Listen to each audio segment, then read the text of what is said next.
back in the 1950s, most people aren't aware of it, but there was a scientific storm in America all through the late 50s about this thing out there in space because the astronomers were all watching it, and that was back when they weren't afraid to talk about it. It was in the science magazines. I mean, I had a subscription to, like, Popular Science, and hell, it was on the front cover of the magazine one day in, like, 1961. And I was really excited when I saw it because here's this giant red planet on the horizon of the California coast and a humongous tidal wave coming in towards the coast.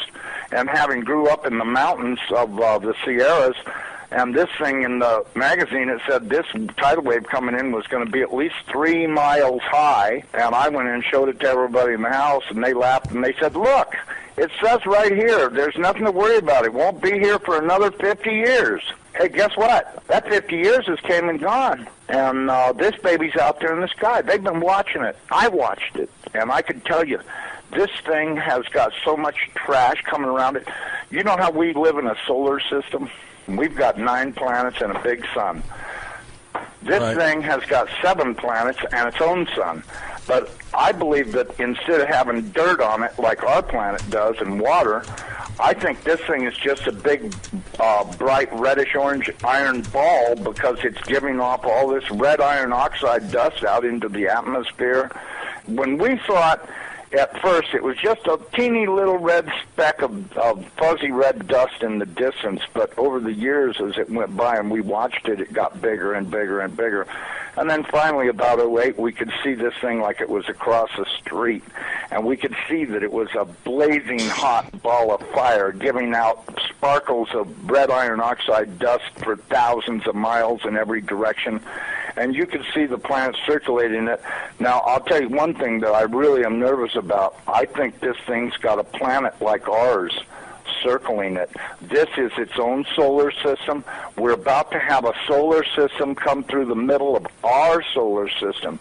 This can't be good.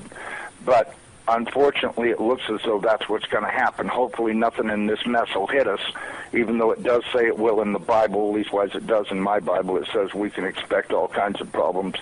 We were looking at asteroids. Right close to this thing, there's asteroids that are floating around right near the, that are orbiting the main sun itself.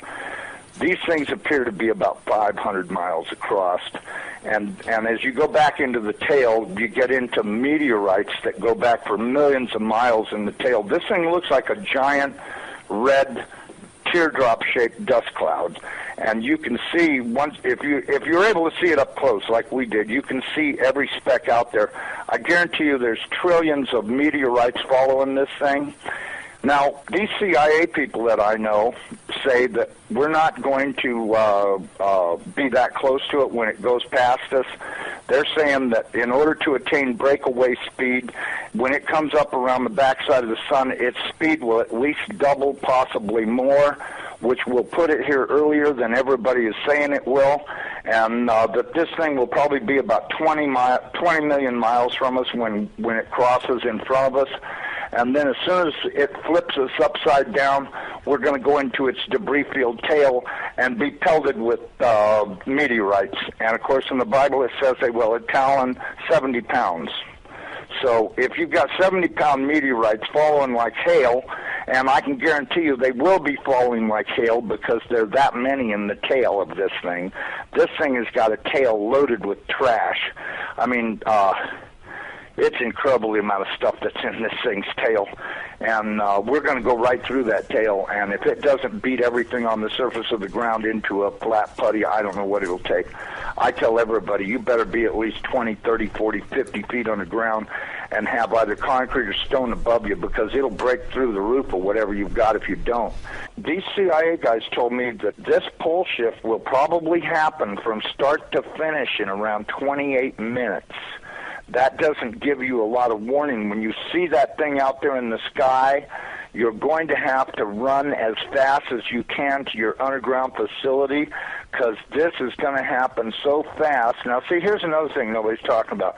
You've got this giant iron planet that they say is 47,000 miles across, getting ready to come up past us. And when it starts to approach us, it's going to start and have real serious effects. So is it a planet or a failed star? It's not a failed star. I saw this thing up close. It did not look like a failed star. It looked just like our sun. Right. Okay? Would you call our sun a failed star? No. Okay, well, you had said planet. I wasn't sure if it was like a failed star brown dwarf or a full sun. So it's a full sun? It looks to me like a miniature sun, just like the one we have. The only difference is our sun is giving off flames and stuff, and this one's doing the same thing as it, but it's giving off this red iron oxide cloud of dust around it, and until it got close, we couldn't even tell what was in there. We could see it was hot, and it looked like it was just a dull red when we were first able to discern it through the red cloud. But as it approached, it started to become more apparent that this thing is just orange hot. I mean, to tell how hot it is, I was told that they estimated between 5 and 10 million degrees, but, I don't really know, if that's right or not. I mean, it's got to be pretty hot because it's sending all of this red iron oxide dust out into space around it. Right. And it's got this enormous, and I mean enormous, at least 50 or 100,000 miles on each side of it, this red dust cloud that goes all the way around it. I know when we were watching it, as it started to make the upward swing to approach behind our sun, it was amazing. The red dust cloud settled down. Instead of being round, it started to settle down into a V, like wings, upside-down wings.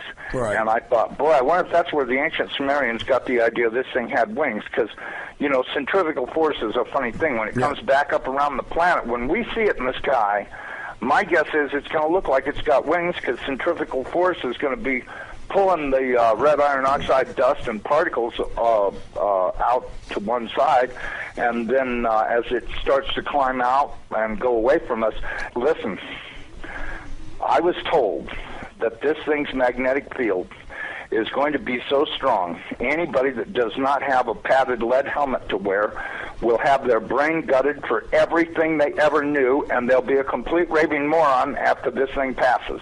They'll they won't know, they'll pee in their pants. They won't have a clue what's going on, because this thing will gut their brain. And I was reading a deal in my Bible. It says that after this happens, that nobody will care because they won't be able to remember it. Well, of course, I was told by somebody the reason that is because the electromagnetic field from this thing will be so strong, because, see, as it comes up underneath of us, it's going to start and pull us toward it. And then, just like a pair of big magnets, all of a sudden it's going to lock onto us. And when it does, it's going to be like the Jolly Green Giant hit the earth in the ass. It's going to send a jolt 500 to 1,000 foot high. This is what I'm told. 500 to 1,000 foot high shock waves all the way around planet Earth. They'll be so bad that in a lot of areas that don't have good solid soil, it'll fluff it so badly that you'll practically be like you're standing in quicksand. And that this thing's magnetic field will literally gut your brain of everything. And so you may want to give some thoughts to getting you some sheet lead, build you a little lead helmet to wear, like a little motorcycle helmet to protect your entire brain and the back of your neck, so that way this can't happen. Because if these guys are right about this, and I'm pretty sure they are, because I know for a fact they know what they're talking about when they say stuff. And and it does sound reasonable to me, knowing what I do about electromagnetic energy, that this could happen. And it very easily could gut everybody's brain for everything they ever knew, and they'll stand there and pee in their pants and go, gee, what was that? And that's if they still know how to talk. And there won't be any doubt in anybody's mind, because this thing's going to look like a big red dragon, exactly like all the ancient Sumerians and the Chinese and all the rest of them that had documented this thing's passing before. It didn't look like a white ball or a snow cloud or nothing. It looked like a big red iron oxide dust cloud with a superheated star in the middle of it. And I mean, and that's what we've seen. I don't care what anybody else says. There's a possibility. There's more than one thing out there. I watched it through the Hubble Space Telescope, And when this thing looked like it was across the street, the Hubble got cut off, and they encrypted it, and that was the end of any transmissions we had to watch. And we know that the Hubble, in order to be in the shadow of the Earth, had to be at an angle, and so that meant it was looking downward, and this thing was coming up underneath of us. And I tell you the honest to God truth, I personally think this thing is real close to us right now, but that's just my general feeling that and I'm a pretty psychic guy.